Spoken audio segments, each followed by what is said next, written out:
देवरानी की सौतन। राधा एक सीधी सादी लड़की है। उसकी सास विमला तो उसे बहुत प्यार करती है, लेकिन उसकी जिठानी लता को राधा बिल्कुल पसंद नहीं। राधा अपने ससुराल में बहुत खुश थी, लेकिन उसकी ये खुशी ज्यादा दिनों तक नहीं टिकी, क्योंकि राधा का पति मिहिर उसकी सौतन ले आया। ये कौन है जी? आप किसको घर पर ले आए? ये इस घर की नई बहू और मेरी पत्नी सोनाली है। क्या आपने दूसरी शादी कर ली? ऐसा करते हुए आपको शर्म नहीं आई? आपने एक बार भी मेरे बारे में नहीं सोचा? ये क्या बोल रहा है बेटा? तेरी पहली पत्नी के होते हुए तू दूसरी शादी कैसे कर सकता है? कौन है ये चुड़ैल? निकाल इसे यहाँ से। माँ राधा, आप दोनों एक बात समझ लो, मैंने सोनाली से शादी अपनी मर्जी से की है, वो यहीं रहेगी। और राधा, तुम्हें यहाँ रहना है तो रहो, नहीं तो निकल जाओ यहाँ से। पर सोनाली अब यहीं रहेगी। राधा को मिहिर की बात सुनकर बहुत दुख हुआ। वो रोते हुए अपने कमरे में चली गई। तभी मिहिर सोनाली को उसी कमरे में लाता है और राधा से कहता है, राधा, तुम गेस्ट रूम में शिफ्ट हो जाओ। आज से सोनाली मेरे साथ इसी रूम में रहेगी। ये क्यों इस रूम में रहेगी? ये मेरा कमरा है, आप इसे लेकर गेस्ट रूम में चले जाओ। ओह डार्लिंग, इस गवार को तुमने सर पर चढ़ा रखा है। छोड़ो ना, हम दोनों गेस्ट रूम में ही चले जाते हैं। वैसे भी इस रूम का इंटीरियर डिजाइन मुझे खास पसंद नहीं आया। ओके डार्लिंग, जैसा तुम कहो। मिहिर उसे लेकर चला जाता है और राधा कमरे में बैठकर बहुत रोती है। तभी वहां पर विमला और लता आ जाती हैं। विमला राधा को समझाती है, लेकिन लता अपनी देवरानी के जख्मों पर नमक छिड़कते हुए कहती है, राधा, जरूर तुम में ही कोई कमी होगी जो तुम्हारा पति तुम्हारे हाथ से निकल गया और तुम्हारी सौतन ले आया। मेरे पति तो बिल्कुल वैसे नहीं है, वो किसी दूसरी औरत को आंख उठाकर देखते तक नहीं है। हाँ, मेरी ही कमी है कि मैंने उन्हें भगवान की तरह पूजा, उनकी हर छोटी से छोटी बात का ख्याल रखा। मुझे नहीं पता था कि वो मेरे साथ ऐसा करेंगे। लता बहू, ये कोई समय है ऐसी बातें करने का? जाओ, राधा के लिए कुछ खाने को ले आओ। अगली सुबह सब बैठकर नाश्ता कर रहे थे। तभी सोनाली और मिहिर भी वहां आ गए। सोनाली कहती है, डार्लिंग, क्या यहाँ रोज इतना ही ऑयली ब्रेकफास्ट बनता है? मुझे इतना ऑयली खाने की आदत नहीं। सुबह कुछ हेल्दी फूड खाना चाहिए। आज तुम ये खा लो डार्लिंग, कल से तुम जो कहोगी इस घर में वही बनेगा। ओके डार्लिंग, मैं आज तुम्हें अपने हाथों से खाना खिलाऊंगी। सोनाली मिहिर को अपने हाथों से खाना खिलाती है। ये देखकर राधा को बहुत दुख होता है। उसके बाद मिहिर अपने ऑफिस चला जाता है। तब लता सोनाली से कहती है, सोनाली, कैसा लगा तुम्हें अपना ससुराल? अच्छा है, लेकिन यहाँ कोई भी मुझे पसंद नहीं करता। पसंद तो मुझे भी कोई नहीं करता, सब उस राधा के आगे पीछे ही घूमते हैं। चलो छोड़ो इन बातों को, आओ मैं तुम्हें घर दिखाती हूँ।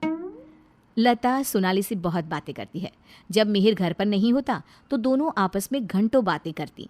लता और सोनाली की नजदीकियां देखकर विमला सोचती है, ये लता बहू हमेशा सोनाली से गुड़ पर चींटी की तरह क्यों चिपकी रहती है?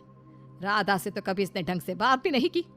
राधा भी तो इसकी देवरानी है और ये देवरानी से बोलती तक नहीं, लेकिन देवरानी की सौतन से चिपकी रहती है। विमला ये सब सोच ही रही होती है कि तभी वहां राधा आकर पूछती है, माँ जी, आज रात के खाने में क्या बनाऊं? अरे राधा, मुझसे क्या पूछ रही है? अपने पति से पूछ। मिहिर जी। राधा कुछ बोल पाती इससे पहले ही मिहिर बोल पड़ता है, माँ, मैं और सोनाली आज शाम मूवी देखने जाएंगे और डिनर भी बाहर करेंगे, तो आप हमारे लिए कुछ मत बनाना। ये बोलकर मिहिर वहां से चला जाता है। राधा रोते हुए अपनी सास से कहती है, देखा माँ जी आपने, अब ये मुझसे बात करना भी पसंद नहीं करते। ये मेरे साथ ऐसा बर्ताव करते हैं जैसे मैं इस घर में रहती ही नहीं हूँ। अरे ना ना बेटा, रो मत तू। उस सोनाली का जादू इसके सर से उतरेगा ना तो ये फिर से तुम्हारे पास ही आएगा। शाम को मिहिर सोनाली को आवाज देता है, सोनाली, सोनाली जल्दी बाहर आओ, इतनी देर करोगी तो मूवी शुरू भी हो जाएगी। ओहो डार्लिंग, तुम तो तैयार भी नहीं होने देते। देखो कैसी लग रही हूँ मैं। हमेशा की तरह बहुत खूबसूरत। अब चलो जल्दी करो, बहुत देर हो रही है। मिहिर सोनाली के साथ चला जाता है। ये सब देखकर राधा बहुत रोती है। इसी तरह एक दिन सभी बैठकर खाना खा रहे होते हैं कि तभी मिहिर सोनाली से कहता है, सोनाली, कल मैं ऑफिस नहीं जाऊंगा, कल हम शॉपिंग पर जाएंगे। ठीक है डार्लिंग। बेटा, राधा को भी शॉपिंग पर ले जा, उसके सारे कपड़े पुराने हो गए हैं और वो दिन भर घर के कामों में लगी रहती है, कहीं बाहर ही नहीं जाती। बाहर जाएगी तो उसका मन भी बहल जाएगा। क्या कह रही हो माँ? मैं राधा को लेकर बाहर जाऊंगा? कभी नहीं। सॉरी माँ, लेकिन मेरे पास टाइम नहीं है। मैं आपको रुपया दे दूंगा, आप चली जाना उसे लेकर। बेटा, तू तो राधा को बिल्कुल भूल गया है, मगर ये याद रख, वो आज भी तेरी पत्नी है और इसी घर में रहती है। हाँ, तो वो क्यों रह रही है इस घर में? चली क्यों नहीं जाती? राधा, अगर तुम चाहो तो मैं तुम्हें तलाक दे सकता हूँ। तुम ठीक से सोच लो और अपना फैसला मुझे बता देना। बदले में जो चाहो वो मैं तुम्हें दे सकता हूँ।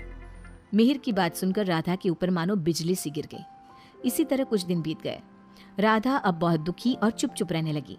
एक रात विमला किचन की तरफ पानी लेने जा रही थी, लेकिन किचन में से बातों की आवाज सुनकर वो बाहर ही रुक गई और सोचने लगी। अरे, ये इतनी रात को कौन बातें कर रहा है? ये तो लता और सोनाली की आवाज लग रही है। ये दोनों इतनी रात को क्या बात कर रही है? ध्यान से सुनती हूँ तब पता चलेगा। वो दोनों की बात ध्यान से सुनती है। सोनाली लता से कह रही थी, देख मेम साहब, तेरे देवर को मैंने तेरे कहने से पटाया था। मैंने तेरा काम कर दिया।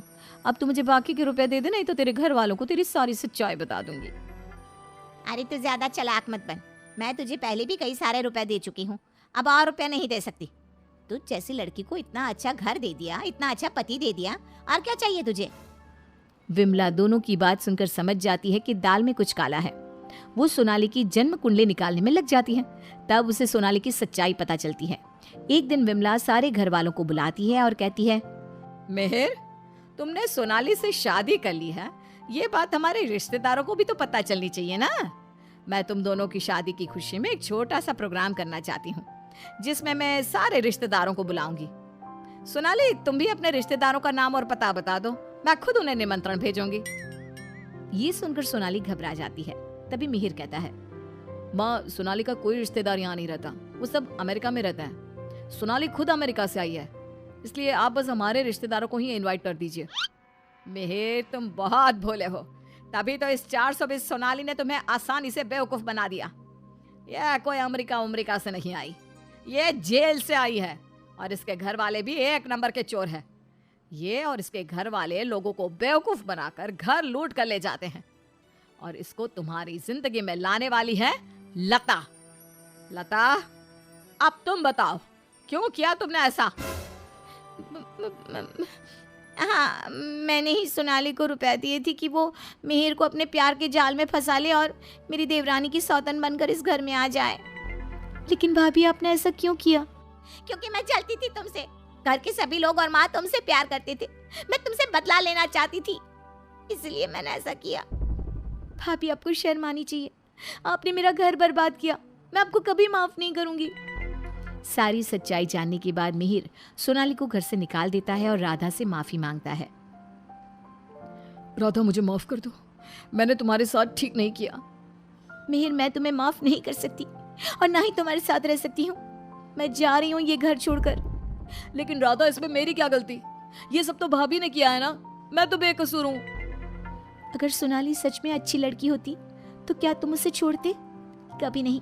और इस बात की क्या गारंटी है कि कल तुम्हें सोनाली से अच्छी लड़की मिलेगी तो तुम दोबारा ऐसी गलती नहीं करोगे? राधा अपना सामान लेकर घर से जाने लगती है। विमला और मिहिर उसे बहुत रोकते हैं, लेकिन वो नहीं रुकती। राधा जाते जाते अपनी जेठानी से कहती है, भाभी, आप क्यों उदास खड़ी हो? आपने जो चाहा था वो तो पूरा हो गया ना। मैं जा रही हूँ हमेशा के लिए। अब आप ही इस घर की बहू हैं। अब सब आपको ही प्यार करेंगे, बस। तभी लता का पति विकास आ जाता है और कहता है, नहीं राधा, ये इस लायक नहीं कि इसे कोई प्यार करे। लता, तुम अभी इसी वक्त इस घर से निकल जाओ।